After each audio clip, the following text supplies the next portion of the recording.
কিশোরগঞ্জ সদরস্থ মৎস্য বীজ উৎপাদন খামার শুধু একটি সরকারি প্রতিষ্ঠান নয়, বরং জেলার মৎস্য খাতের এক গুরুত্বপূর্ণ প্রাণকেন্দ্র। এখানে রয়েছে আধুনিক হ্যাচারি ভবন, যেখানে উন্নত প্রযুক্তিতে উৎপাদন করা হয় বিভিন্ন প্রজাতির মাছের পোনা। খামারের সুউচ্চ জলাধার সার্বক্ষণিক বিশুদ্ধ পানির সরবরাহ নিশ্চিত করে, যা পোনা উৎপাদন ও লালন পালনের জন্য অত্যন্ত গুরুত্বপূর্ণ। খামার প্রাঙ্গণে রয়েছে ছয়টি সুদৃশ্য পুকুর।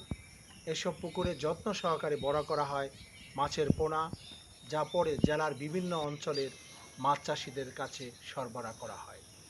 এছাড়া খামারে প্রদর্শিত মূল্য তালিকার মাধ্যমে ক্রেতারা সহজে বিভিন্ন প্রজাতির পোনার দাম জানতে পারেন।